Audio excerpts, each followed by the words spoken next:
Hello, everybody. Welcome to the Backbone Podcast, where common sense still makes sense in a world that is sick and only getting sicker.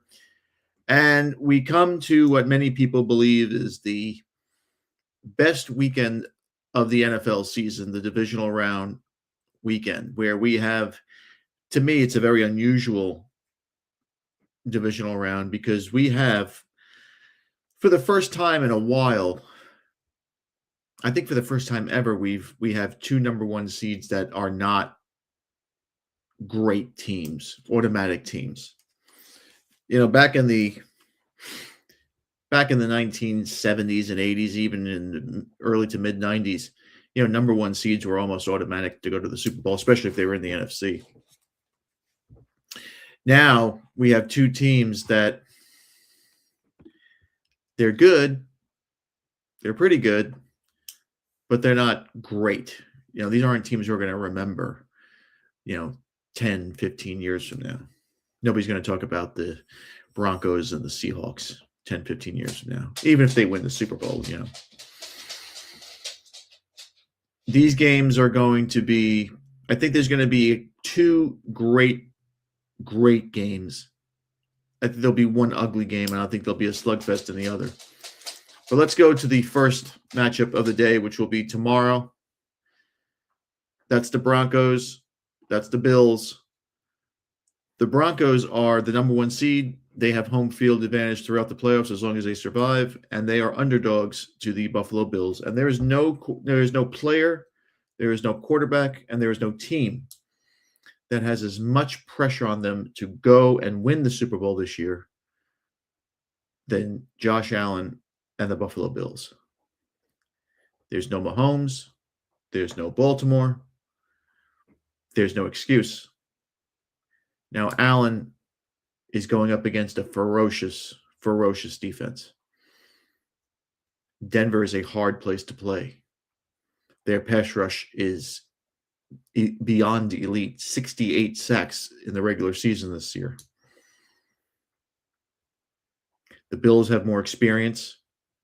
They have a huge gulf in edge at quarterback. The Broncos have an edge at coach, which is significant in the playoffs.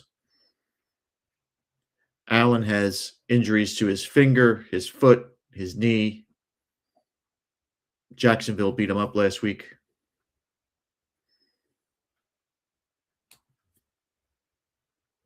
The Bills will have, they must score in the red zone against the Broncos. The Broncos' red zone efficiency is tremendous, especially at Mile High Stadium. And you know how that crowd can be. You know how that crowd can be. The test for Allen during Sunday's game will be how his mobility and how he can throw that football. I think this is Allen's time. I don't think the Bills will have a better opportunity of going and winning a Super Bowl than now. I don't think the Broncos are very good. I think they have they're great on defense. They have a great coach. I'm just suspect about that offense. I'm not really feeling Bo Nix. I think Allen does enough. I think the Bills do enough to survive in a 23-20 win over the Broncos tomorrow. Josh Allen must win this game tomorrow. It's all on him tomorrow. This is a team that relies heavily on their quarterback, probably more so than any other team in the playoffs. And he'll have to give them everything he's got. And believe me, he's going to get beat up tomorrow. They have to do max protects on him all game long, which could affect their passing game, could affect their running game. If the Bills can't run the football at all, the Broncos are just going to tee off on him like there's no tomorrow. They will show him no mercy. And that might be the deciding factor. I think the Bills will survive. I think the Bills will get out of there with a very tight win. And I think this will be the win that will elevate Allen to he's considered an elite quarterback. You're not elite until you go to the Super Bowl. You can't be. I mean, is he a Hall of Fame? Does he have Hall of Fame caliber skills? Yeah. Could he make the Hall of Fame without going to the Super Bowl? Yeah, we've seen it before. But is he going to be remembered as one of those great all-time quarterbacks? No. Not if he doesn't at least make it to the game. This is their year. But it starts in Denver. And it starts against the best, without question, the best pass rush in football. Now we're going to move on to a place that I really don't want to go to, but I have to. 8 o'clock tomorrow night in Seattle, Seahawks 49ers.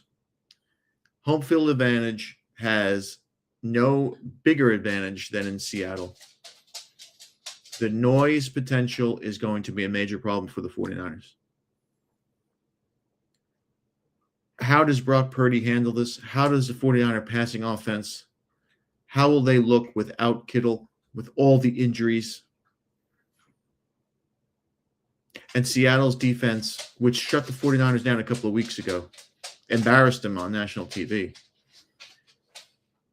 They know what to do against the 49ers. They know how to stop the 49ers. You stop McCaffrey. You stop McCaffrey. I'm sorry. Yes, you stop McCaffrey. And you basically paralyze the 49er offense from doing anything else from there on in. The Niners survived and beat the Eagles last week because the Eagles are a dysfunctional team, a dysfunctional unit. And their quarterback is, I think, as overrated as it gets. I know he won the Super Bowl last year, but that was more because of the defense dominating that the Chiefs than anything else. The Seahawks rank second overall in defense. And they've limited the 49ers to an average of 10 points per game across the last two meetings. Mike McDonald's defense, unfortunately, will find a way to grind out another win for the Seahawks. For the 49ers, this was a great year with all the injuries, with all the turmoil. They got to the playoffs. They got a playoff win. They're playing with house money now. Anybody who expects them to go further than this, you'd have to be insane. Could it happen? Could they pull out another miracle? Could McCaffrey go crazy like he did last week? The crazy plays, the touchdowns, and all this and that? Oh, yeah. Seattle aren't the Eagles. Darnold, I know people are going to think I'm crazy for saying this. Darnold is a much more efficient quarterback than Jalen Hurts could ever be. The Niners are beat up on defense. They cannot stop the running game. Seattle will run the ball against them up and down the field. It's a great run. And you know I'm very, very, very I'm very critical of Shanahan. But he's done a great job this year. And if he wins Coach of the Year, good for him. But unfortunately, my nightmare scenario is developing. And the 49ers will fall, and their season will end tomorrow.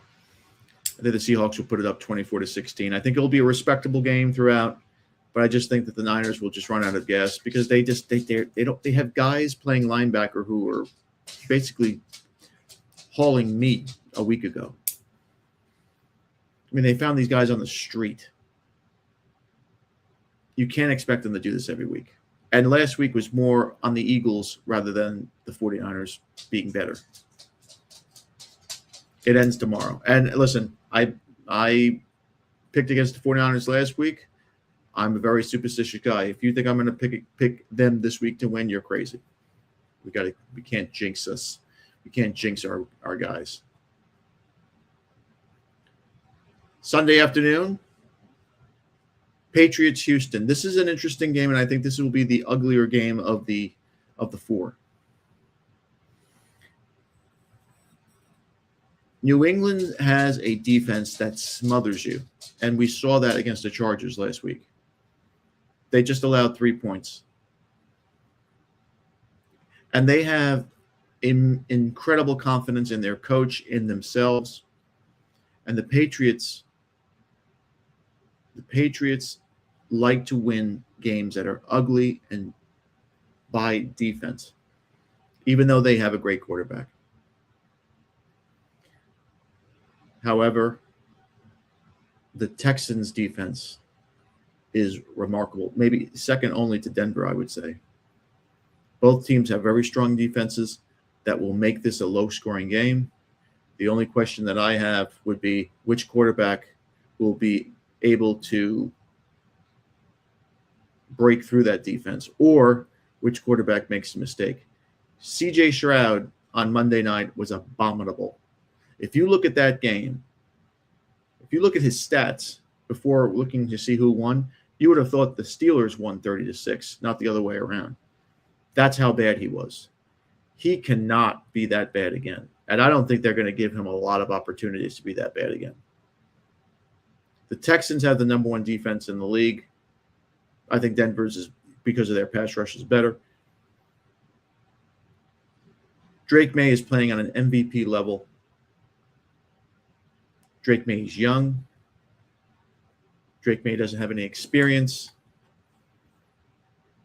And great defenses show inexperienced quarterbacks. They show their ass. People are going to think I'm crazy for saying this. I think the Texans are going to the AFC Championship game against Buffalo. Texans 14, Pats 10. This is going to be a slugfest. You're going to see a lot of injuries in this game. You're going to see a lot of defensive plays. I don't think you're going to see very much from the offense. And let me tell you something. I don't think the Texans are going to score 14 points on offense. I think they're going to need it. They're going to need a touchdown, maybe two on defense and maybe on special teams. That's where their bread is buttered. That's how they'll beat the Pats. I think the Texans will smother the Pats. They'll stuff the Pats down. Drake May will make the mistakes I thought he would make last week. But this is building blocks for him. This is learning. He'll be back. Trust me. He's the real deal. Vrabel is the real deal. The Pats are growing, and they're going to be great again. But not this year. It's too soon. Texans 14-10 over the Pats. Now, the game that everybody and their mama is talking about is Chicago, LA. This is what Chicago looked like just a couple of days ago. Take a look at this. This is how people live in this shit. I'll never know. But this is the city of Chicago.